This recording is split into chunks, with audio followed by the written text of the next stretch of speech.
ამ ვიდეოში ვისაუბრებ როგორ გავამრავლოთ ალუჩა მარტივად. ახლა არის მარტის პირველი რიცხვები. ხეს წვენის მოძრაობა დაწყებული აქვს, კვირტები დაბერილი აქვს და არის საუკეთესო დრო, რომ ტოტი დავაფესვიანოთ ზედ ხეზევე. თავსაფარი, რომელსაც ასე ამოვჭრით. ავიღოთ ბოთლი და მოვაჭრათ ძირი.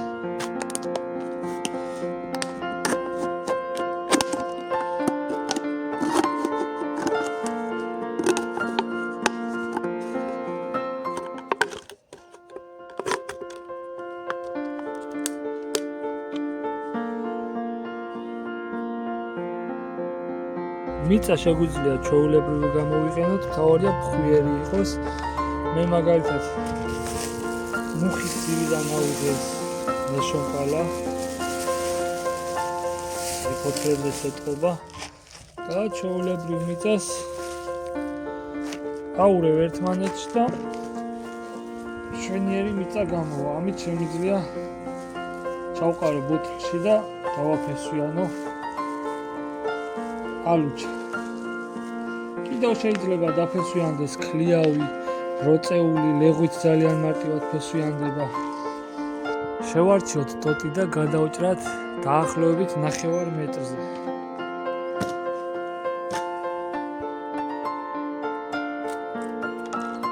შემდეგ ჩამოვაცვათ ბოთლის თავსაფარი.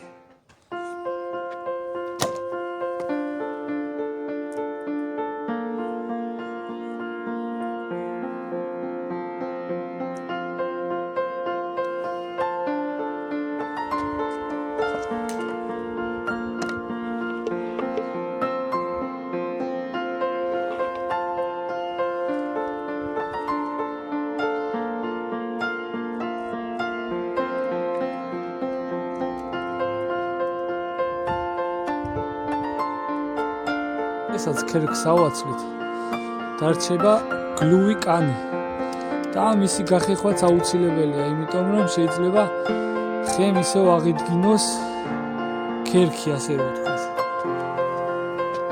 და საჭირო ამ ადგილის გახეხვა კარგად. ყველა მხრიდან.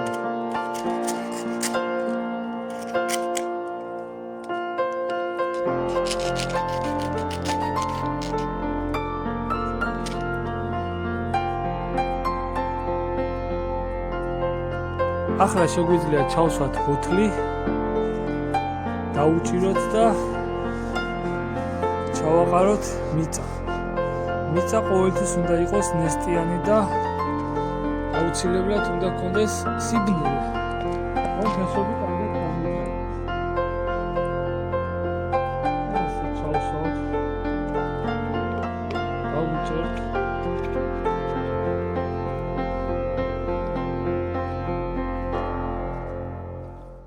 ცოტა ადგილი აქვს და თუ დიდი წვიმა მოუვიდა, ჩამოვა აქედან წყალი. არ არის პრობლემა. ეხლა ჩავუყაროთ მიწა.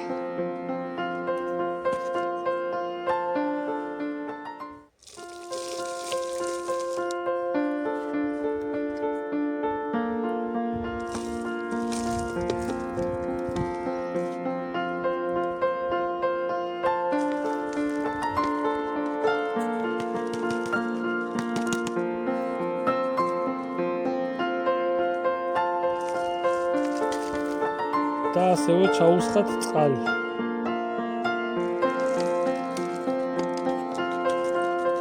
ამ მეთოდით დაფესვიანება ძალიან კარგია. ბევრი ხე არ ფესვიანდება, სულ რამდენიმეა ასეთი, რომელიც შეგვიძლია ტოტითვე დავაფესვიანოთ ზედ ხეზევე.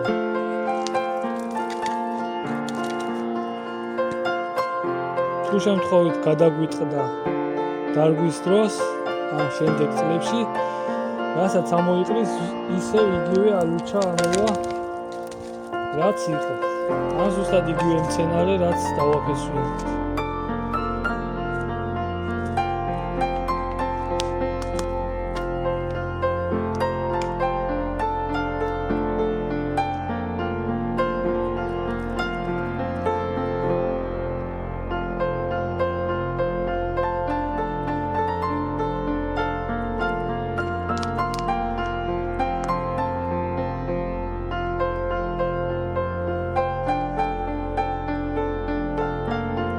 ფესვები რომ კარგად განვითარდეს და მალე მივიღოთ ნერგი დაახლოებით 2-3 თვეში, აუცილებელია რომ მას მივცეთ სიბნელე და კარგი იქნება თუ რამეს შემოვახვევთ, მაგალითად შავ ცელოფანს და დავსკოჩებთ.